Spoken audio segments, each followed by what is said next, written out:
Good morning there, Robin. Yes, in fact, people have started to line up, but we want to show you, this is Columbus Circle, and you can see some of the tents, the security tents that people are going to have to go through. There are magnetometers, which you may just be able to make out.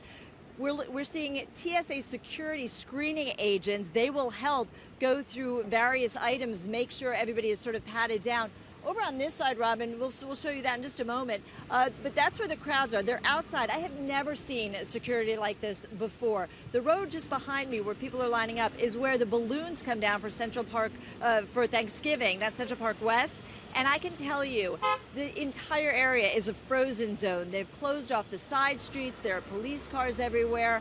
So security right now is so tight that even the Pope and his entourage are getting a little annoyed by it. The English language attaché basically said, you know, look, it was bad enough in Washington where we couldn't get from our different locations without waiting in long lines. It's supposed to be worse in New York. And you can see people here, they are going to do a good job. They really want to keep the Pope safe. You can see the crowds there, but that's really what it's about. The problem is that there's so much security that the Pope even said that he didn't want a tent outside the Vatican residence simply because that's not who he is, Robin. You know, and it's funny because in a lot of ways, it's almost like New Yorkers aren't being who they are because lots of times they have the reputation of kind of being unaffected by celebrity, you know, because celebrities live there. But is it different this time around during the Pope's visit? Yeah, I really think it is. I was here when John Paul II was in town, and there's something, when you're that close to someone who's that close to God, there really is this feeling that you are in the presence of somebody who's got absolute faith. And so what we're seeing is tens of thousands of spectators. They were there at St. Patrick's Cathedral last night. They're going to be here in Central Park later today. They're going to be at Madison Square Garden, lining the routes wherever he goes. So it is very, very different. Look, some people are staying home. Let's be clear about that. They don't want any part of this because traffic in New York is bad on a good day. On a day like today, it's going to be absolutely impossible.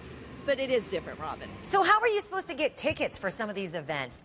Like, don't you have to have a ticket to take part, to watch even what's happening? Absolutely. Absolutely. You can't even get into the venues unless you have a ticket.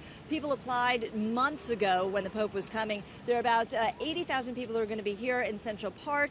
Then you're going to have another 20,000 down at Madison Square Garden. You know, the Pope really wants to see the people and get out and be available to them.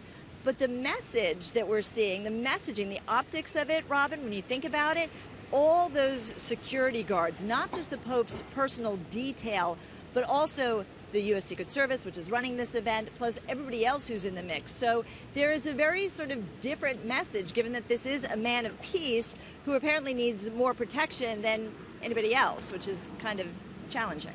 And who would probably prefer not to have all those people around him. All right, thank you so much. Appreciate it, Deb Frayrick.